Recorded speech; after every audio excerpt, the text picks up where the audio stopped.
Welcome to our voyage through one of the most unsettling incidents in recorded history. Today, we will delve into a sinister story that is hidden in West Virginia's long-forgotten archives, where the Appalachian Mountains conceal truths that time has attempted to obliterate. Tell us in the comments where you are following this inquiry if you are watching from anywhere in the world. This film was made entirely for amusement and is a work of fiction. Any likeness to real people, alive or deceased, is entirely coincidental. It was the first accounts started to surface from the depths of the Appalachian woodlands in 1859. West Virginia, which was still a part of Virginia at the time, was a region with steep hills and deep valleys where civilization found it difficult to establish itself. Days of journey along trails that wound between old pine trees and mists that never entirely cleared separated communities that lived in seclusion. Families there relied on one another to survive, but it was also a place where old grudges might last for many generations. There was a property near what is now Webster County that travelers did not specifically mention. The property was located in a small valley that was mostly shaded from the sun by hills. The family that lived there was mentioned in whispers by the few who ventured through those territories. A family that had a bad reputation that went all the way back to the earliest European settlers in the area. The actual property was little, however, its physical setting produced an almost total sense of seclusion. It was stated that no fish could live in the currents of the stream that ran close to the main house because its dark waters were stained with minerals from the mountains. The trees all around became twisted, as though the dirt itself was causing them to bend in strange ways.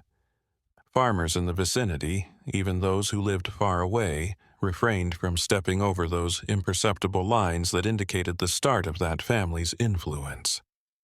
The county. A number of land transactions from that time period are documented in state archives, revealing an interesting pattern.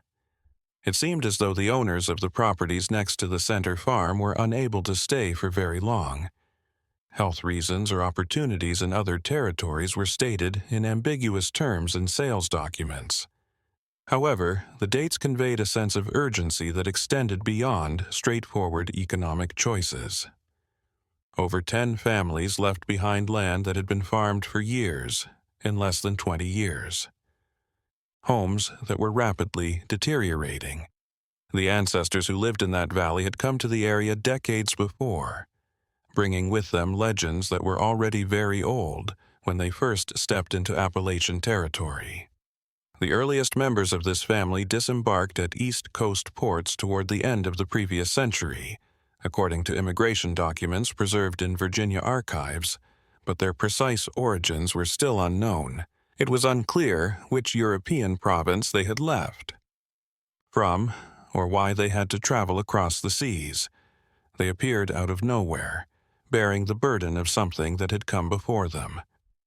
The family was sometimes subtly mentioned in the local newspapers of the era, those little magazines that traveled around the mountain settlements. These references were always made through carefully chosen subtext rather than directly. An 1857 editorial discussed the value of preserving close communal relationships and stated, almost as a reminder, that the church and the social events that kept the local community together were unable to access houses in the highlands. After a particularly challenging harvest season, another report noted that some regions appeared to be resistant to cultivation efforts, as if the soil itself refused the endeavor to make anything grow there. The fact that the family did not live in total seclusion added to the situation's intrigue. Occasionally, they would show up in neighboring communities, always for vital business dealings. They engaged in the bare minimum of social interaction, bought food, and sold tiny amounts of produce. However, there was an implicit tension that infused every interaction, something in the glances they got. Their needs were professionally fulfilled by the merchants, but they lacked the warmth of human connection that defined the bonds between people in those small towns where everyone had known one another for ages. Within that characteristic, generations succeeded one another in a manner that attracted the attention of those few who were attentive enough to notice. In accordance with the legal requirements of the period, births were entered into the county books, but, unlike other families in the area, there were never any festivities or proud announcements in the local media. Marriages were private affairs, frequently involving strangers who came and immediately became part of the odd dynamic of the property, while deaths, when they were documented, had dates. That occasionally caused the registry office staff to wonder, but nobody had the courage to go into it further. Decades later, local historians would uncover personal notes maintained by a pharmacist who had a shop in a nearby town. He noted odd requests for drugs and preparations in them, and they came in unsettlingly frequent. By the norms of the period, they weren't particularly prohibited, but their combination and frequency indicated applications beyond the usual medical requirements of a family living alone in the mountains. Additionally, he mentioned his hesitation to challenge them, which he characterized as a burden on his chest each time a member of his family visited his store. The mystery surrounding the valley was partly due to the region's topography. There, the Appalachian Mountains carved out a network of valleys and folds that produced unique microclimates. Even on the warmest summer days, the home in issue was situated in one of these areas where fog gathered and took a long time to clear. The flora was. It was darker, denser, and the wild animals that typically inhabited the nearby woodlands appeared to stay away from that particular area. When hunters approached those limits too closely, they noticed a disconcerting lack of natural sounds on the neighboring paths. In the 1850s, travelers traversing the Appalachian region traveled over well-traveled roads that connected the little settlements dispersed throughout the mountains. These pathways, which avoided the sharpest climbs and followed natural routes between valleys, have been made accessible over time. However, even the most thorough maps of the era revealed an odd omission on one particular section, a detour that prolonged the trip by hours without any obvious reason. The cause for the detour was well known to the wagon drivers and merchants who frequently used those routes. In 1858, a land agent from the state capital was sent to carry out a comprehensive survey of the properties in that area of Webster County. However, they hardly ever explained it to passengers who asked questions. His work entailed recording the precise, identifying each farm's boundaries, confirming property titles, and making sure land taxes were being paid appropriately. Throughout his career, he had completed this monotonous, bureaucratic duty in dozens of counties. But for the first time in his years of public service, he hesitated when he reached that specific valley. Instead of adhering to the geometric patterns that typified the majority of West Virginia's land divisions, the property boundary signs were positioned erratically, rather than using straight lines. The limits created odd loops that connected natural landmarks, avoiding some regions for no obvious topographical reason. The fact that some of these signs were clearly older than the official date of property registration, as if that delimitation had previously existed before the first recorded European immigrants arrived in the area, was even more fascinating. In an effort to carry out his duties, the agent went to the main house to speak with the owners and confirm the paperwork. He was. Later, when he continued down the muddy road that led to the property, he reported in his official report feeling increasingly uneasy. Despite the fact that it was mid-afternoon, the trees appeared to droop over the path, obstructing nearly all natural light. Without the buzzing of insects or the song of birds that usually permeated the air at that time of year, there was complete silence. When he eventually arrived at the property, he was greeted courteously but icily, and the paperwork that was given to him was in perfect legal order, leaving no opportunity for formal interrogation. However, he was extremely troubled by something about that encounter. He documented impressions he would never put in official records in his personal diary, which is kept in the State Historical Archives. He described how the family members moved, constantly maintaining a specific distance from one another as though they were performing a choreography. He spoke of the interior of the mansion, with its heavy drapes drawn across the windows, turning midday into eternal twilight. Additionally, he explained he was unfamiliar with the smell, which was somewhere between moist dirt and plants, entering each and every room of the structure. Following that visit, the agent finished his assessment of the area, but in his final report he included a technical remark recommending that future inspections of that particular property be conducted by local officials who are acquainted with the area's idiosyncrasies. It was a unique suggestion that was subtle enough to avoid raising any immediate concerns, yet obvious to those who comprehended the subtleties of official terminology. Despite spending another 20 years of his career in other parts of Virginia, he never went back to that county. Interesting patterns can also be found in church documents from that era. In-depth records of marriages, baptisms, and funerals were maintained by the churches that catered to the various communities spread over the Appalachians. These establishments served as social and spiritual hubs where families congregated and deepened bonds throughout the community. However, in the documents of every church in A, there was not a single entry pertaining to the family that lived within the 3-count radius of that valley. No funerals were held, no marriages were blessed, and no baptisms were performed. They seemed to exist in a different realm, meeting state legal requirements while staying undetectable to the social institutions that shaped rural West Virginia life. The Appalachian area saw substantial changes throughout the 1850s. Better roads were built, and settlements gradually grew along the main valleys connecting. Groups that had previously existed in near total seclusion. The telegraph brought news from the rest of the nation to the more developed places at a never-before-seen pace. During this period of change, the contemporary world was starting to infiltrate even the most isolated mountainous regions. However, that specific valley resisted all the changes that were occurring in the surrounding area, remaining stuck in time.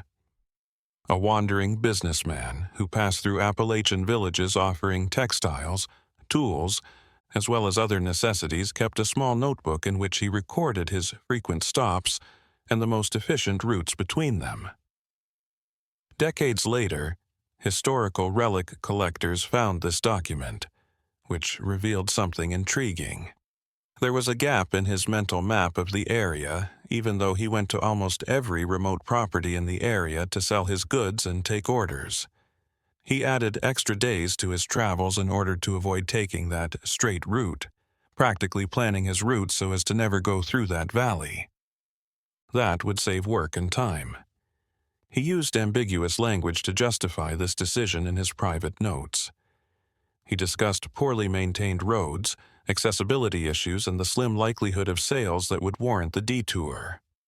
But there were remarks that alluded to deeper motives in the notebook's margins, written in smaller, hasty handwriting. He talked of discussions with other travelers, tales told in bars on chilly winter evenings, and narratives that led to an unofficial agreement among individuals who were familiar with those mountains. From a distance, the valley was considered a respected territory. A especially powerful storm hit West Virginia in the winter of 1859. For days, there was constant snowfall, which accumulated in some places in waist-deep layers. Until roads could be cleaned and transit could begin, communities were left to rely on their own resources and were isolated.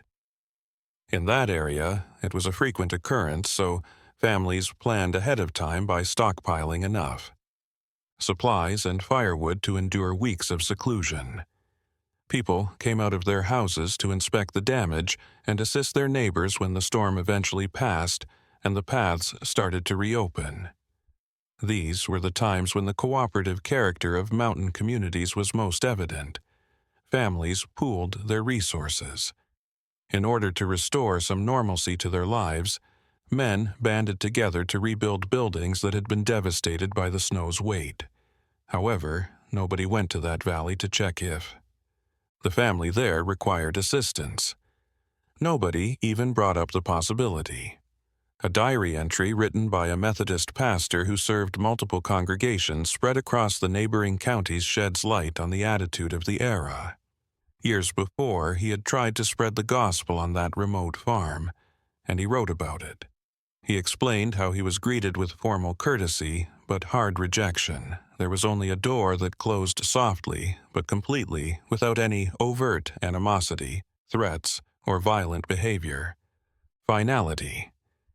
The feeling he took with him after that visit was more troubling than the rejection itself, which he had encountered on occasion during his trip. He described it as a chill that appeared to pierce his bones, a pain that lasted for days, and only subsided when he moved far away from that location. Another fascinating facet of the family's relationship with the neighborhood is shown by the county court records. Throughout the years, there is no record of any legal actions involving the landowners, no land disputes, no neighbor complaints, no criminal or civil cases. For a while, local courts were continuously occupied with settling disputes between farmers regarding water rights, boundaries, and other routine issues. This was a striking absence. It seemed as though there was an unspoken pact of non-participation, an imperceptible boundary that no one dared to cross. Tensions grew throughout the years preceding the Civil War. Virginia. With every parliamentary session, political differences between the plantation areas of the East and the mountainous regions of the West grew more pronounced.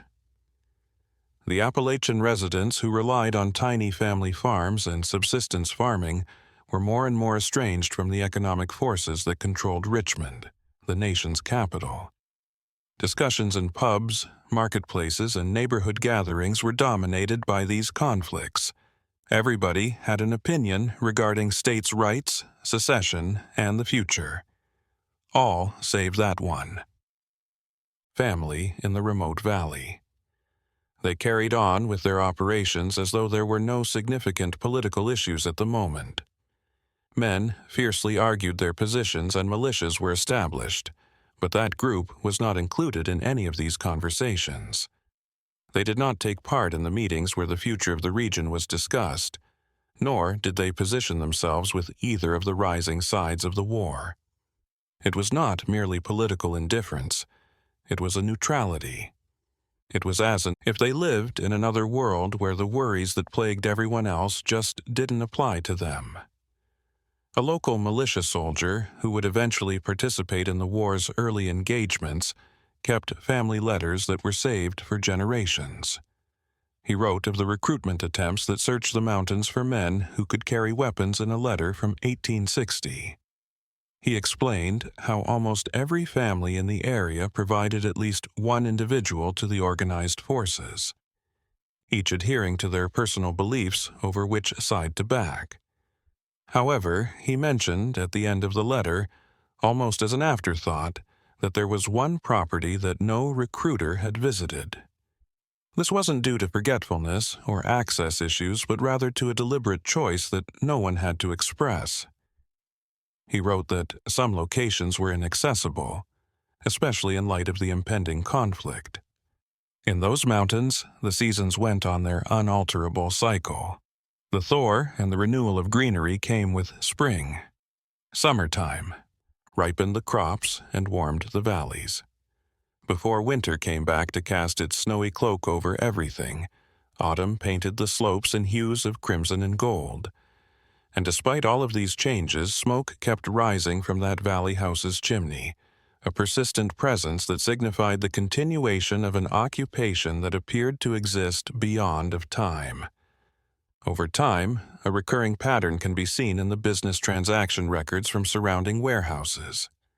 The families.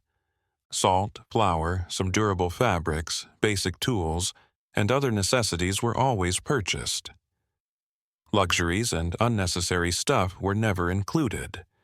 However, certain purchases also attracted the interest of more astute traders.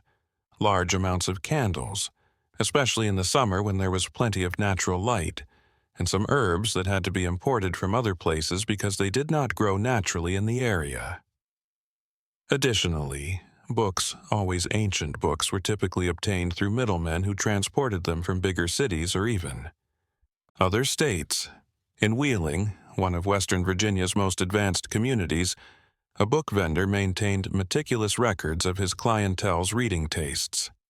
His notes contain repeated references to requests that came in the mail, always paid for in advance in hard currency, and that asked for particular volumes on subjects he thought were out of the ordinary.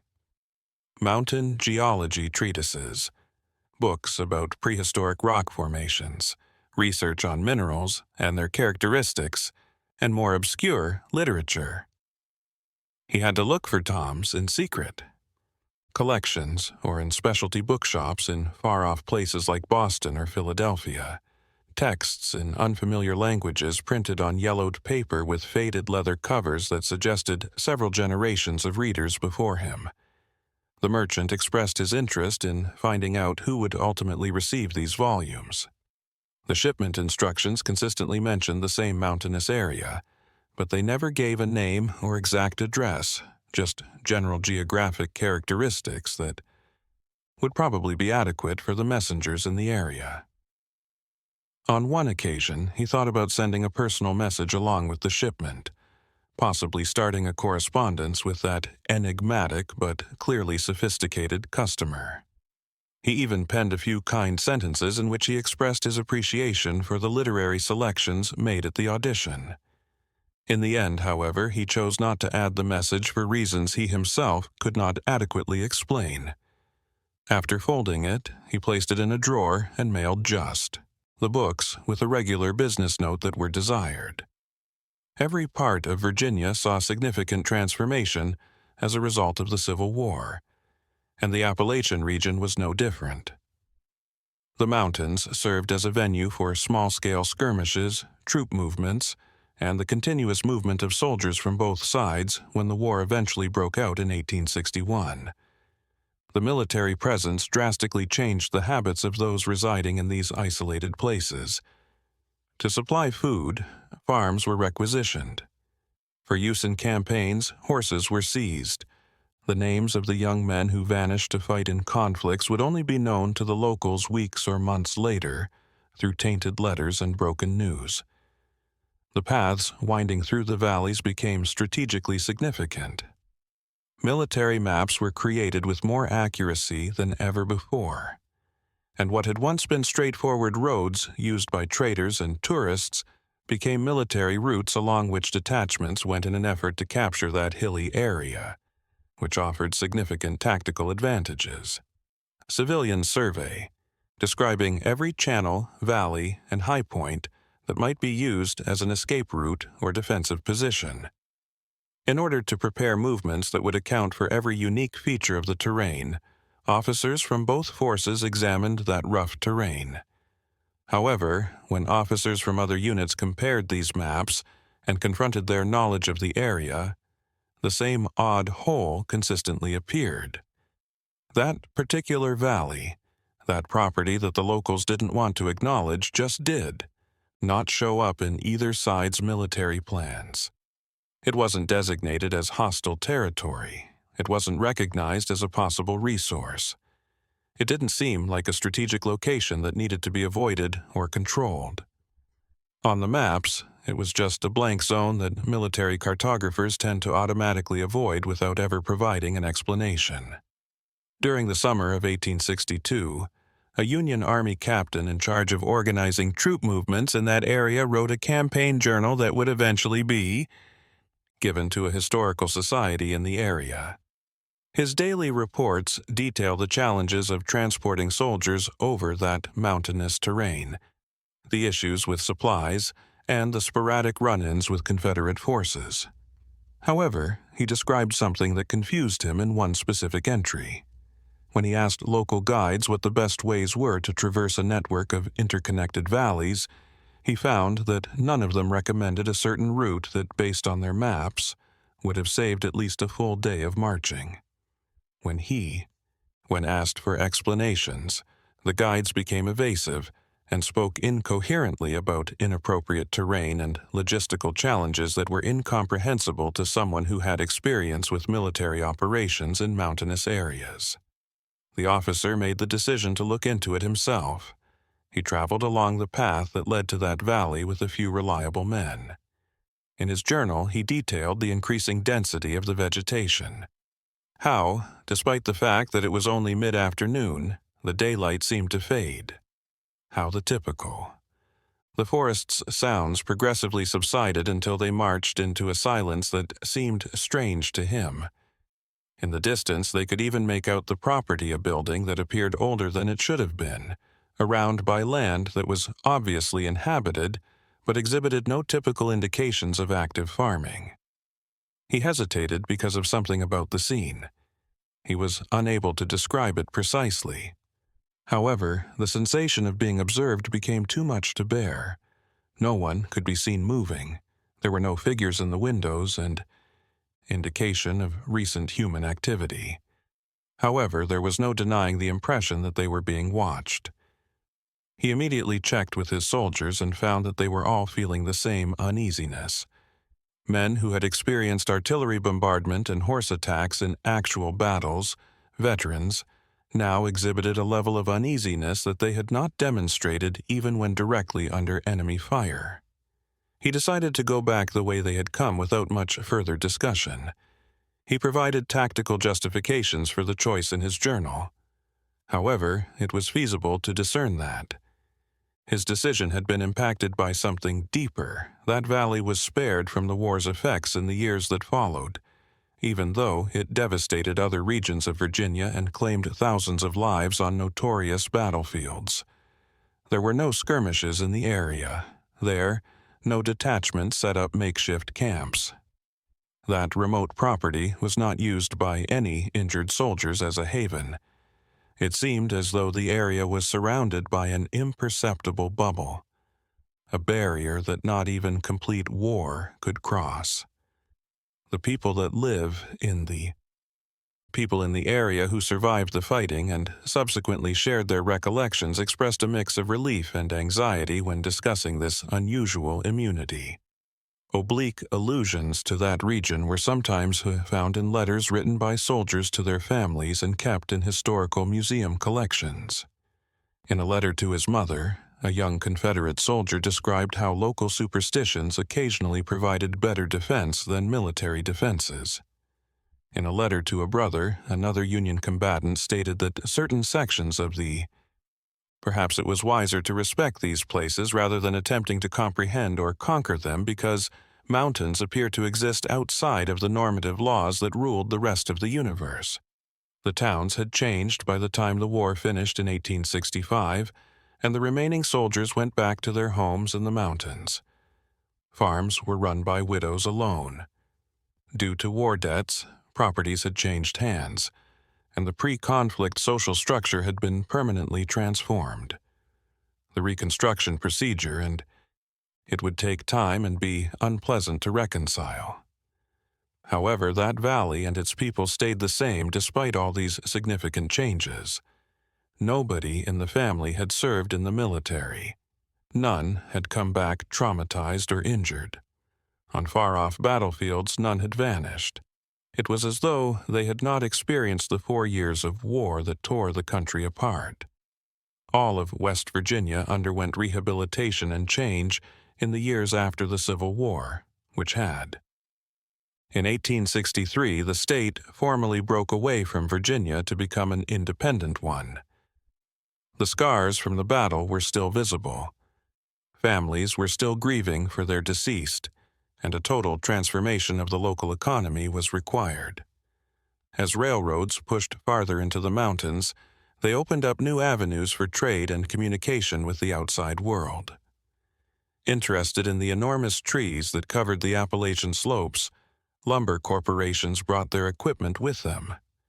Rapid expansion of coal mining transformed peaceful valleys into hubs of hectic industrial activity.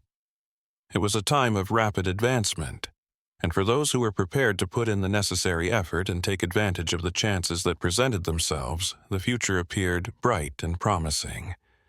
Newspapers carried hopeful stories about the growth of the area, the potential for wealth, and the eventual emergence of West Virginia as a thriving, contemporary state. Eastern city investors arrived with money and aspirations, purchasing mineral rights and enormous tracts of wooded territory. The mountains, which had known only the quiet of the woods before, reverberated with the sound of axes and swords. However, that specific valley was unaffected by the wave of change that swept through the area. That region was just left out of the surveys conducted by companies planning extraction operations, mapping mineral potential, and purchasing nearby properties. Not because the resources there were subpar, nor because the terrain was technically inappropriate. The same coal seams. It undoubtedly spread beneath that soil and made nearby estates desirable. Dense hardwood woods sprouted on the hillsides, the same woodlands that the thousands in the surrounding areas had devastated. However, there was an unspoken agreement, a boundary that no investor or businessman dared to breach. In 1872, a mining engineer employed by a major Pennsylvania corporation spent months studying the Webster County area's geology. His efforts included rock and soil sample analysis, exploratory drilling, and the production of thorough maps that will show the most promising sites for upcoming activities. He was a diligent professional who handled his work with scientific rigor after receiving training at the top technical institutes in the nation. However, one area was noticeably absent from his maps and reports when he gave the firm executives his final results. In response to inquiries over this omission, he provided technical justifications for the complexity of geology and the requirement for further research. However, he acknowledged that his justifications were not as scientific as he would have wanted in private discussions with colleagues. In accordance with customary trade procedures, he had attempted to conduct exploratory drilling close to that valley, but each attempt had been beset by mysterious issues. For no apparent reason, equipment that was functioning well elsewhere broke down. After their first day of employment, seasoned laborersmen who had worked in mining operations for years without any problems refused to go back. They spoke hazily of uneasiness and increasing discomfort that was becoming intolerable, but they were unable to pinpoint exactly what was upsetting them. The engineer himself explained that he had never felt anything like this in decades of field work as he walked toward the valley to conduct initial measurements. Even though his equipment showed no discernible change, there seemed to be an increase in atmospheric pressure with every step, and even though it was a very warm summer day, a shiver went through his bones, and an increasing conviction that he was not welcomed there and that staying would be a grave error, which was completely illogical in his own opinion. He was a guy of science who had been taught to trust measurements and facts rather than personal opinions. However, the strength of that feeling was sufficient to cause him to reevaluate his strategy. Local populations, who were only now beginning to recover from the devastation caused by the war, had conflicting opinions about the introduction of industry. In addition to providing jobs, the revenue from mining and logging operations was appreciated, and hitherto unattainable prospects. However, there were also complaints about how the terrain was changing, about mountains being dug up and centuries-old woods going extinct in a few short months. A more contemporary but impersonal style of life was taking the place of the traditional subsistence farming and tightly knit communities. It was an unavoidable process, a component of the advancement that defined that time period. However, there were regrets and losses along the way. Given the accelerated shift, the family's tenacity in their remote valley became even more astounding. Even when brokers acting on behalf of faraway investors made lucrative offers, they chose not to sell their land. They stayed out of the growing economy that was turning their neighbors from subsistence farmers into wage workers in factories. They carried on with their lives as though the outside world didn't exist, as though the decades didn't go by, and as though the forces that were changing the entire area didn't exist, had no authority over them. When a Presbyterian pastor came to the area in 1875 to start a new congregation, he took detailed notes about the families in his spiritual care. His goal of providing religious solace to the mountain communities was something he was devoted to. He married young couples, baptized babies, performed services in barns and clearings when there were no suitable churches, and traveled to remote farms. He meticulously recorded every family's material and spiritual needs in his records, difficulties, as well as their pleasures. However, he only ever alluded to one attribute in passing, never explicitly. He described how, shortly after his arrival, the elderly parishioners told him to concentrate his efforts on places where he would be well received. They discussed boundaries that should not be violated for more fundamental reasons than legal or ecclesiastical prohibitions. At first, the pastor saw this as some people's innate opposition to organized religion, which he had sometimes experienced during his professional life. Despite this, he intended to pay that property a pastoral visit because he was sure he could have a conversation with even the most recalcitrant. However, as time went on, and he assimilated more fully into the community, he realized that things were more complicated. It was more than just a desire for solitude or religious indifference. Some stories were never told in their entirety. They were always cut off when they appeared to get close to a crucial piece of knowledge. They were significant. The older residents looked at each other when the topic was brought up in passing during conversations. Generation after generation, there was an unspoken agreement that that valley and its people should be left alone. Although he still questioned the rationale behind it, the pastor eventually came to respect this local wisdom.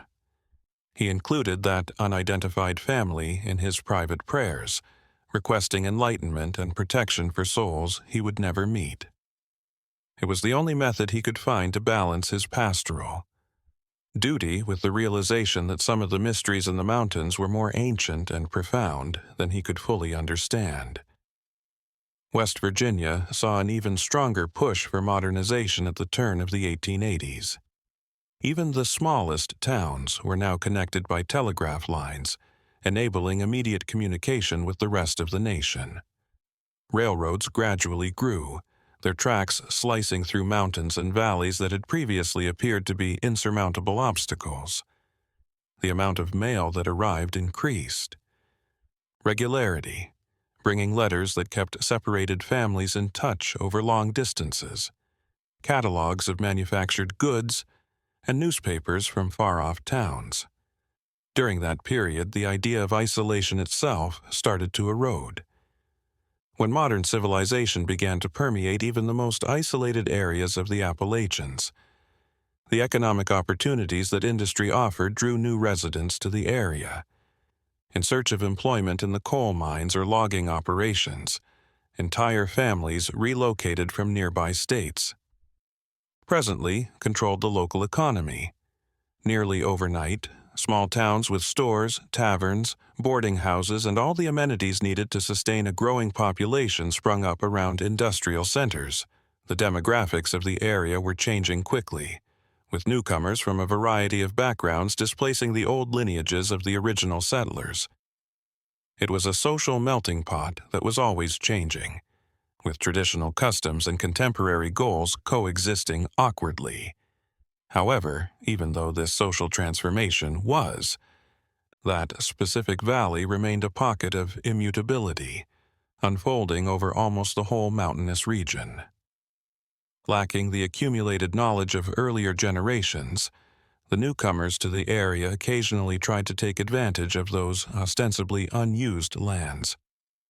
They were pragmatic individuals who were more interested in business prospects than in regional folklore or folklore. They believed that an isolated property could be developed, purchased, or at the very least incorporated into the areas. Typical commercial circuits. When a construction contractor arrived in the area in 1882 with big plans to build a new planned city along a recently built railway line, he looked at cadastral maps to find land that was available. He recognized that valley as a potentially valuable site that was both accessible from the railway and remote enough to permit controlled development. He dispatched agents to negotiate the purchase, making offers that were significantly higher than the going rate for rural land at the time.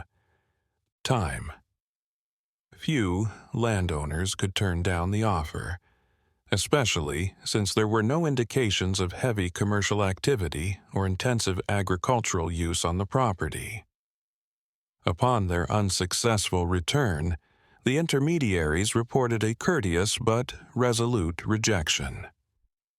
Negotiation attempts that followed were equally unsuccessful. The contractor gradually raised his offer because he was used to overcoming challenges with perseverance and financial resources. He even suggested sums that were just illogical amounts that, from a business perspective, would enable the owners to purchase far better and larger land in almost any other area of the region. However, the same aloof politeness that had marked the first proposal was used to reject each subsequent one. The contractor, frustrated but unwavering, made the decision to personally inspect the property. He was a seasoned businessman who was sure of his ability to convince landowners. Having amassed his wealth by turning rural areas into lucrative developments, he saw no. Why should this situation be any different? Along with his lawyer and a local land agent who grudgingly agreed to lead them to the valley, he set out on a clear autumn morning. The trip started off without any problems, following well-traveled routes through the mountains. But as they got closer to their destination, the local agent became agitated and made multiple attempts to suggest that maybe sending another representative would be preferable, or that maybe there were other properties more suited for the plans made by the contractor. His objections were written off as examples of rural superstition, exactly the kind of outdated thinking that visionary men like the contractor were determined to dispel. The local agent merely stopped when they arrived at the valley's edge. He declared that he would wait there for their return and would not go any farther. He was not persuaded to continue by any amount of coercion or the threat of not being paid for his services. The contractor and his attorney proceeded. Alone, annoyed at what they saw as an absurd act of baseless cowardice. But as they continued on the dirt road to the property, this annoyance started to change into something else. The contractor described a slow shift in the atmosphere, which he would later describe in a letter to a business partner. Even though there were no clouds in the sky, the daylight seemed to fade. The forest's sounds, which had been present the entire way, vanished entirely. Quiet. Even though it was early autumn, when temperatures were still moderate, they had to change their clothes as the air became increasingly colder. Even weeks later, he was still having trouble expressing something else. The sensation of moving into an area where every step was observed and assessed, of being observed by unseen eyes. His lawyer, a learned man with professional skepticism, started to voice doubts about going forward. He mentioned the potential for private property to be invaded. Property without prior authorization of potential legal problems that might occur if they encountered animosity from the owners. The contractor heard the underlying fear in his partner's voice, even though these were professional and technical issues. He himself was starting to experience the same fear, a gut reaction that defied rational explanation. In the distance, they saw the house, a building that appeared to be both ancient and well-preserved, as though it had been constructed using architectural designs from a bygone era, and kept in precisely that condition over time. No breeze disturbed the perfectly vertical column of smoke rising from the chimney. There was no view of the interior because the windows were obscured by dark curtains. No movement or noise of animal or human activities could be heard, It was more like thinking about a painting of a house than a genuine home with actual occupants. The contractor made a choice there that he would later find difficult to justify to himself. He just stopped walking. It was a growing and unavoidable certainty that continuing would be a fundamental mistake, the kind of mistake whose ramifications would be profound and irrevocable. Yet there was no specific incident, no obvious threat, and no supernatural manifestation like the incredible stories that occasionally circulated. After exchanging glances, he and his attorney went back the way they had come. Where he had left them, the local agent was waiting for them, smoking. His pipe with a look that was a combination of comprehension and potentially relieved relief. He didn't inquire as to whether they had succeeded in their objective or why they had returned so soon. All he did was lead them back to the city in quiet, which none of the three men felt like breaking. The contractor never made another attempt to buy the property. He gave up on using the valley in any of his next projects and instead focused his development plans elsewhere. This, although not unusual, experience was rarely freely discussed. There seemed to be an unspoken agreement to avoid discussing that location with strangers and to avoid bringing up a topic that everyone would rather ignore. The property was still listed in cadastral documents according to official sources. Although no one appeared to be actively monitoring this procedure, taxes were apparently paid, and life continued around that social and geographic blind hole. As modernity progressed, it changed almost everything. However, there were restrictions on this advancement, imperceptible lines that even the power of industrial development could not or would not dare to cross. By the end of the 19th century, West Virginia had changed into a place that the original Appalachian settlers would scarcely recognize. Small, rural villages that relied on meager harvests and little commerce had been replaced by thriving industrial hubs where black coal was continuously flowing from the mountain's interior. Drilling towers now dominated the skylines of numerous areas, and smoke-spewing chimneys all day and night. Where the old silence had only been broken by the wind and birds, the sound of steel against stone reverberated down valleys. It was a new era with electricity, telephones starting to bridge distances, and photography preserving memories that had previously only existed in human memory. Compared to earlier generations, young individuals growing up during this time had distinct goals. Their aspirations to inherit their family farms and carry on the cycle of subsistence had diminished. Farming, which for many centuries had characterized Appalachian life. Instead of the unpredictability of harvests, many saw prospects in expanding cities and in industrial employment that offered steady cash payments. In search of education and employment opportunities that were unavailable in the highlands, some even relocated to bigger cities like Pittsburgh, Cincinnati, or even the far-off East Coast metropolises. Rural villages became more and more made up of the elderly as a result of the slow but steady migration of youth and ambition. The traditionalists, people who were unable or unwilling to change with the times. But despite all of this rapid change and growing mobility, that remote valley persisted in its constant existence. There, successive generations followed patterns that were incomprehensible to outside observers.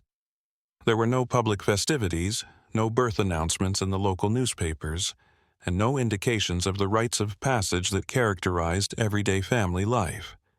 The county's representative. Periodically, births and deaths were recorded in the records, fulfilling legal requirements, but always with an odd delay, as though the paperwork was an afterthought, carried out more out of bureaucratic need than social habit.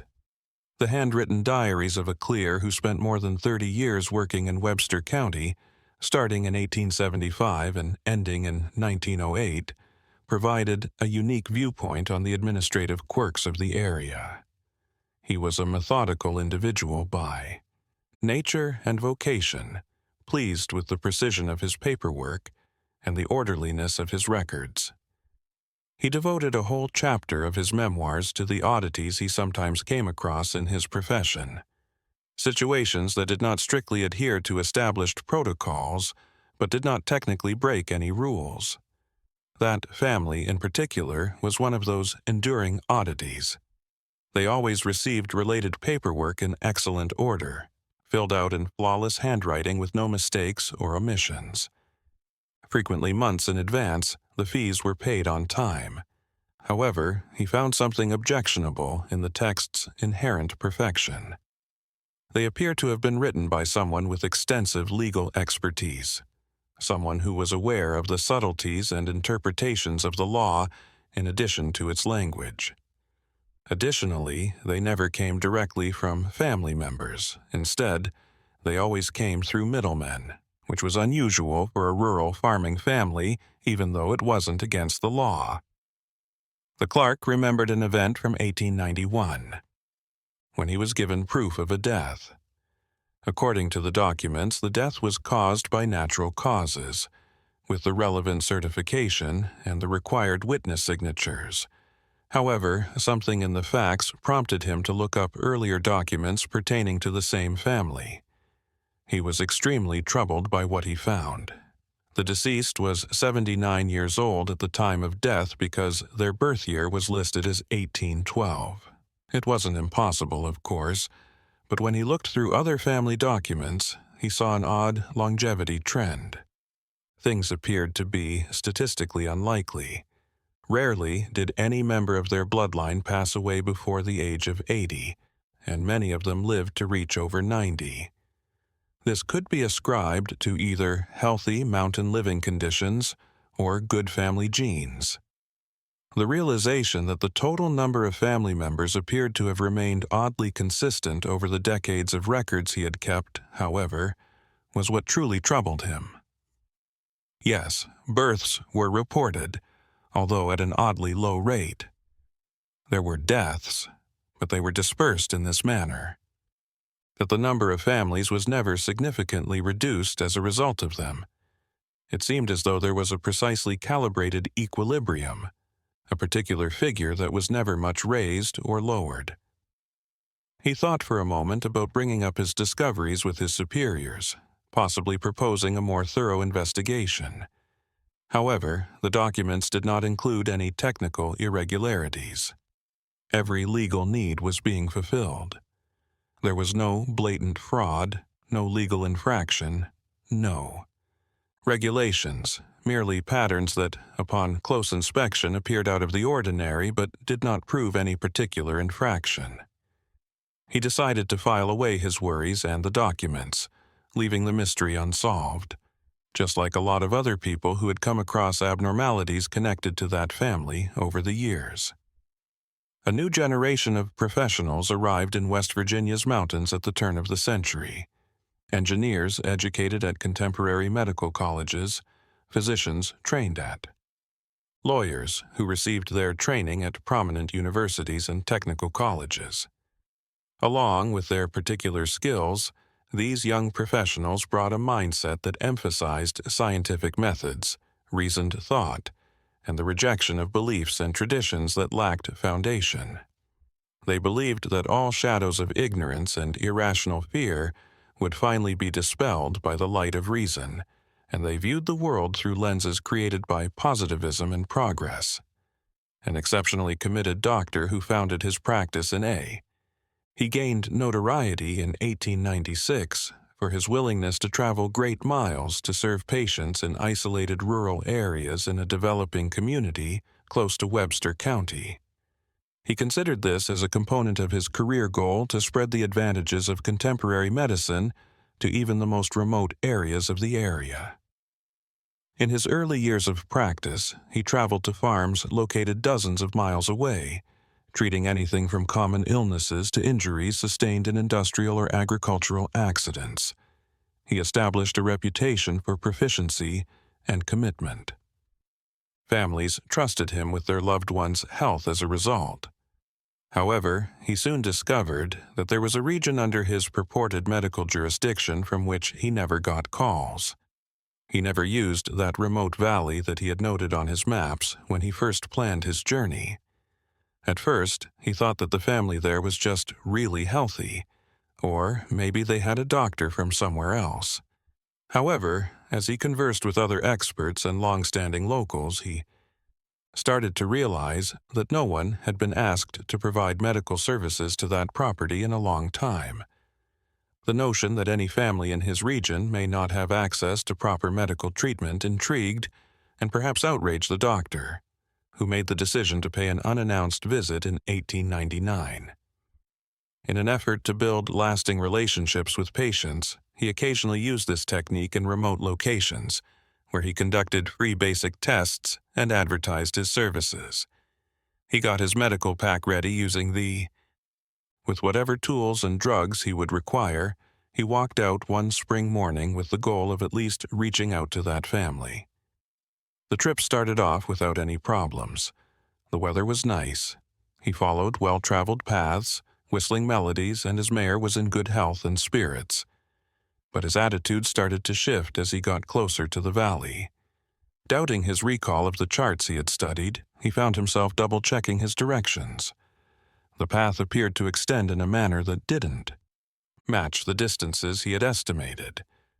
Additionally, his mental state started to be impacted by the way the light filtered through the progressively denser trees. He attempted to justify his mounting uneasiness as a man of science. He put them down to travel exhaustion, maybe a little dehydration, or even the beginning of some illness he was getting. To take a quick break and regain his equilibrium, he paused to sip water from his canteen. However, the discomfort did not decrease. If anything, it grew more intense as he got closer to what his maps showed to be the valley where he was going. Normally composed and submissive, his mare started to exhibit signs of anxiety, jerking her head and refusing to move forward. At that moment, the doctor made a judgment based only on intuition rather than logic for the first time in his professional career.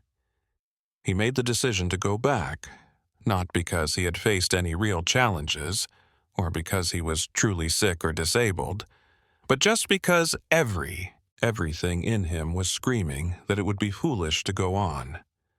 Later, in an attempt to comprehend and analyze his own response, he would write about this encounter in his own journal.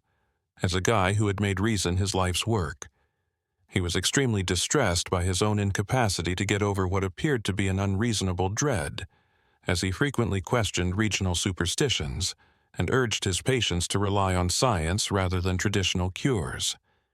In the years that followed, he made sporadic references to this experience in discussions with other medical professionals who came to the area.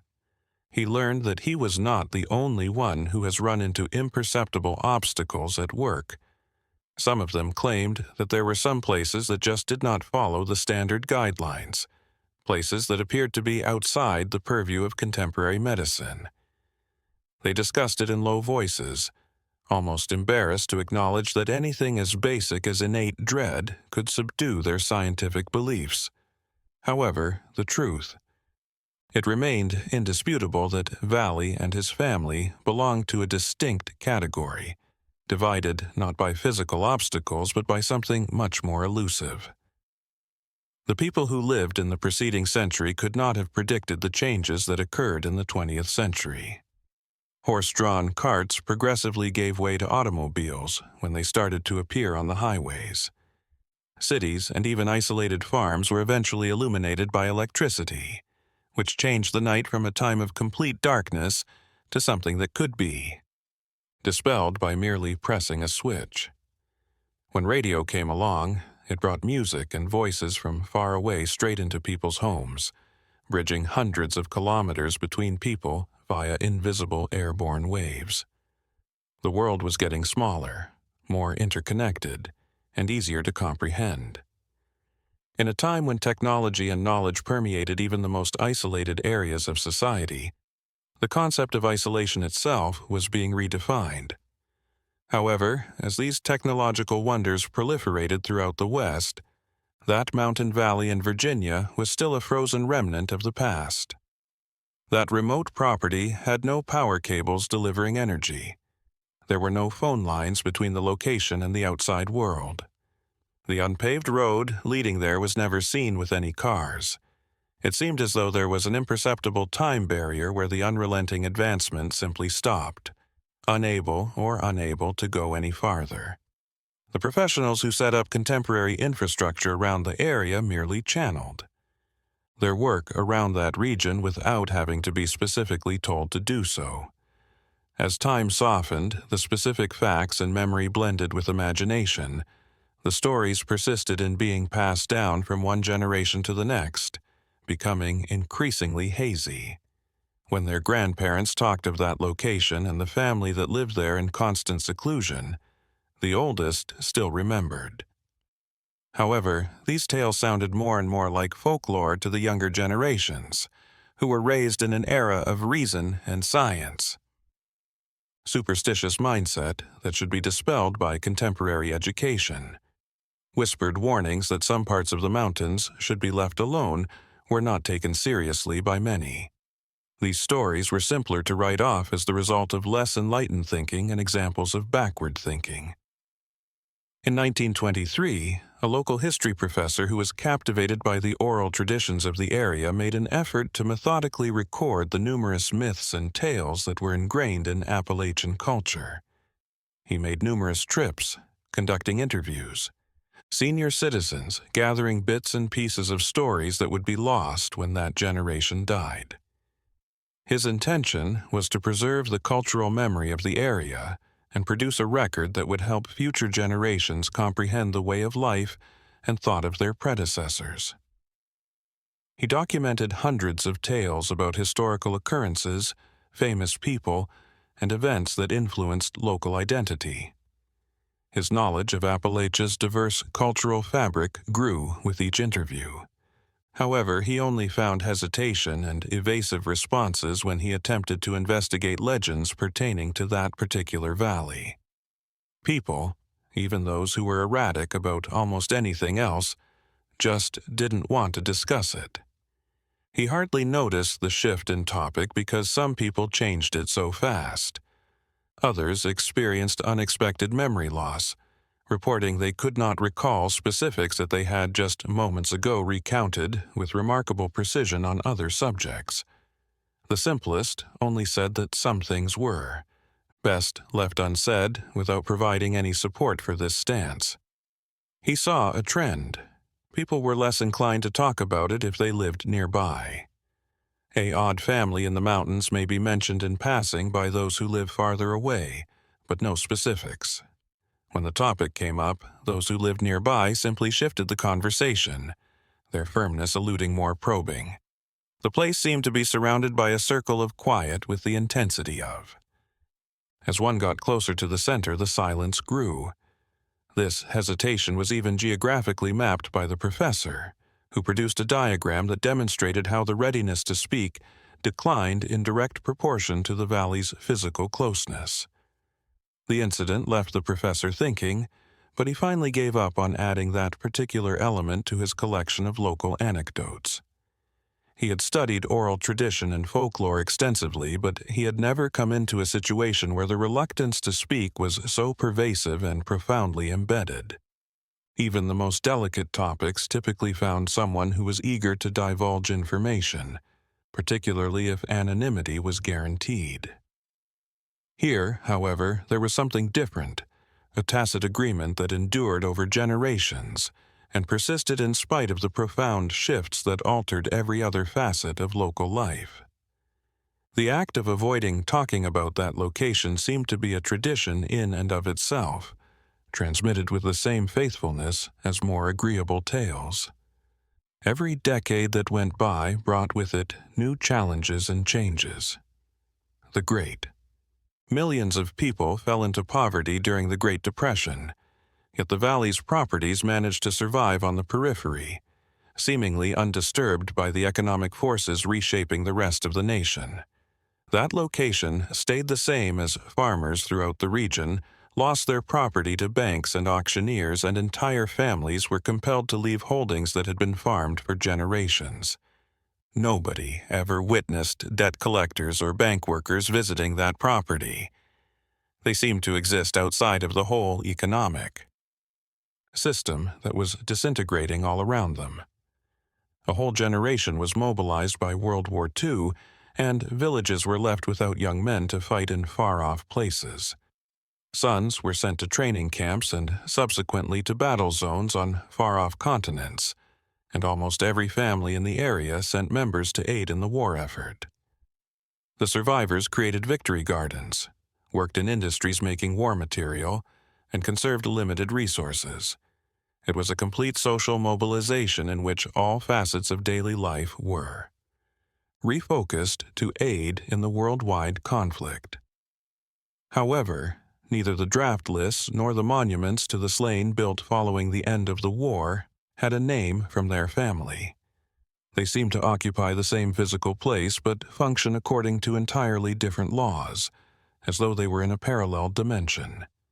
The men who returned from the war, warriors who had seen unspeakable atrocities on battlefields all across the world, carried with them a fresh understanding of what constitutes a terrifying or unsettling experience. They had witnessed the destruction of cities, felt the fear of contemporary warfare, and faced the frailty of human life in ways that profoundly altered their perspectives on the world. However, even these war-hardened warriors continued to exercise the same customary caution about that specific valley when they returned to their mountain communities. Some attempted to justify this to themselves by citing a respect for regional customs. However, during their candid moments, they acknowledged that there was more to it, something that even their extreme wartime experiences had not faded. The Appalachian area itself experienced a significant transformation as the century went on. The coal industry started its protracted and agonizing decline after dominating the economy for decades and changing entire communities. One by one, mines closed, leaving behind abandoned villages and devastated areas where the summits of entire mountains had been stripped by industrial processes. Thousands of workers lost their employment, their identities as professionals, and their sense of purpose. Numerous communities that had momentarily thrived during the height of the industrial period were left barren as residents moved elsewhere in quest of better prospects. The elderly, the obstinate, and those without the means to go were primarily left behind in this slow-motion exodus. Land that had been cleared of trees decades earlier was starting to be reclaimed by forests in some places. Over the remains of shuttered enterprises, trees sprouted, their roots eroding concrete foundations and creeping on buildings that had once been alive with human activity. Action. Although it was never precisely the same, it was a new kind of change, a slow restoration to the mountain's former state. The land had scars that would take generations to fully heal, but nature showed its usual tenacity by growing new plants over the industrialization-related wounds. However, despite all of these cyclical shifts, including the emergence and collapse of entire sectors, population waves, wars, and economic downturns, that valley didn't change. During the colder months, smoke continued to rise from the chimney in a vertical column that appeared to resist the winds that blew across the nearby mountains. There were still very few indications of farming on the nearby lands enough for subsistence, but never for involvement in the larger economy. Not only were there no indications of development or change, but there were also no indicators of abandonment. It was a life in a state of eternal stagnation that defied all forces of change, impacting every other area in the area. Additionally, the locals, including those whose families had resided there for many generations, consistently avoided the area in a way that defied logic. They swiftly absorbed this caution, even when newcomers arrived who had no historical ties to the area or its customs. This awareness was expressed in expressive silences and significant glances rather than in overt warnings or elaborate stories. It was, It seemed as though the place's atmosphere alone conveyed something without the need for words. We are left with more questions than answers as we go back across the decades and centuries, study the bits of evidence, and consider the poignant silences in the historical record. What mysteries were so meticulously preserved over the ages? Why did whole societies opt for willful forgetting rather than inquisitive inquiry? There is still no conclusive response to these problems, which are hidden beneath layers of time and purposeful restraint. The complete story of that lost family in the West Virginia mountains may never be revealed to us. Perhaps certain mysteries will always remain unresolved, residing in the liminal space between recorded history and unspoken tradition, between knowledge and ignorance. Perhaps there is wisdom in acknowledging the boundaries of our knowledge and realizing that not everything requires rational explanation or illumination. There is still room for the unknown in the world, for the incomprehensible, for things that defy easy classification. With millennia of geological existence and centuries of human habitation, the Appalachian Mountains have amassed a wealth of mysteries. We can examine and comprehend some of these tales because they have been saved, recorded, and included into the official historical record. Others have vanished entirely, leaving only voids in the fabric of common memory when the last persons who knew them passed away without leaving any legacy. And some, possibly the most fascinating, stay in a liminal state, existing as shadows in a region's collective memory, neither entirely forgotten nor fully remembered.